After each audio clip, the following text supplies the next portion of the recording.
वर्षों की प्रतीक्षा के बाद संतों की, साधकों की, योगियों की, तपस्वियों की भूमि रहा है भारत, ऋषियों की चैतन्यता की साक्षी रहा है भारत, एक अलौकिक सौभाग्य का साक्षी बनने जा रहा है।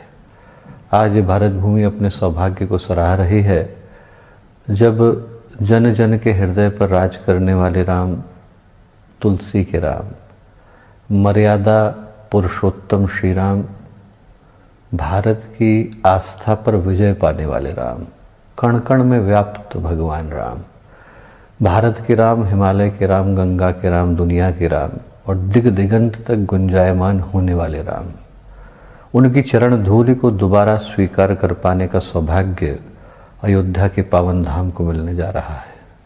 आंखें नम हैं, हाथ जुड़े हुए हैं, सर झुके हुए हैं और कान सिर्फ एक ही शब्द की प्रतीक्षा में हैं कि बस कुछ दिन और भगवान फिर आएंगे।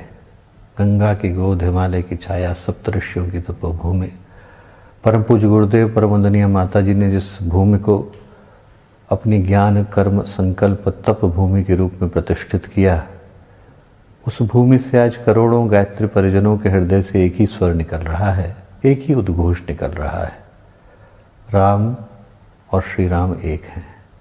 हमारे लिए तो एक ही है। आज न केवल भगवान राम इस धरती को धन्य बनाने के लिए आ रहे हैं, बल्कि हर भारतवासी को, हर परिजन को जगाने, झकझोरने, एक ही चीज़ की याद दिलाने आ रहे हैं कि राम आ रहे हैं, बस राम राज्य का आना बाकी है। 22 जनवरी 2024 का पावन दिन इतिहास के पृष्ठों में अंकित हो इस दृष्टि से कि इस दिन भारत ने करवटें बदली थी। भारतीय स्वाभिमान का उदय हुआ था, भारतीय सौभाग्य का सूर्योदय हुआ था।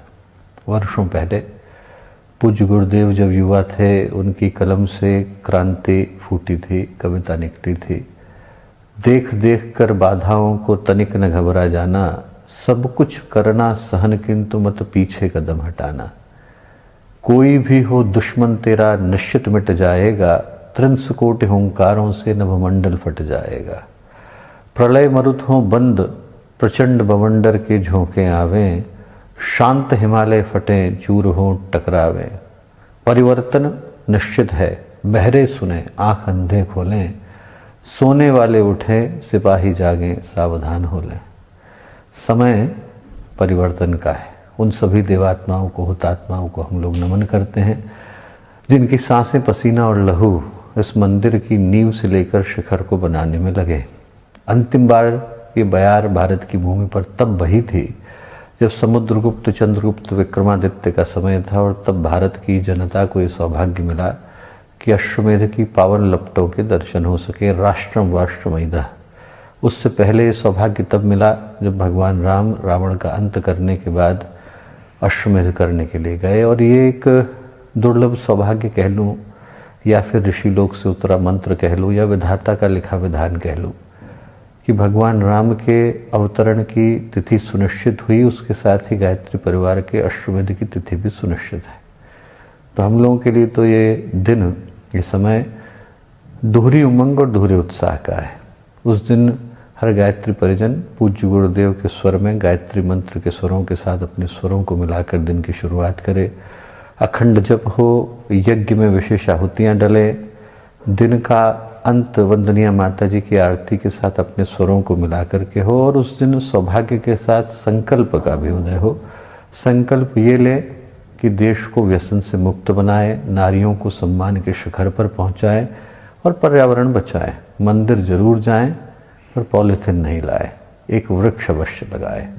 इस संकल्प के साथ गायत्री परिजन अपने हृदय में इस दिन को प्रतिष्ठित करने जा रहे हैं। दिन में, दिल में उसी हस्ताक्षर को अंकित करने जा रहे हैं। अंत में दिनकर की पंक्तियाँ याद आती हैं जो लगता है इसी दिन के लिए लिखी गई। वर्षों पहले उनने लिखा था, आओ कवियों जयगान कविता तानो, आओ कवियों जयगान मंगल गान गाओ, आ रहा देवता तुम उसको पहचानो, है एक हाथ में परशु एक में कुश है, आ रहा भारत का भाग्य पुरुष है। अंगार हार अर्पो अर्चना करोरे, आँखों की ज्वालाएं देख मत डरोरे, सच है आँखों में आग लिए आता है पर हाँ स्वदेश का भाग लिए आता है। वो दिन आ रहा है। हम सब की ओर से अनेक अनेक मंगल कामनाएं, शुभकामनाएं, शुभेच्छाएं। प्रणाम।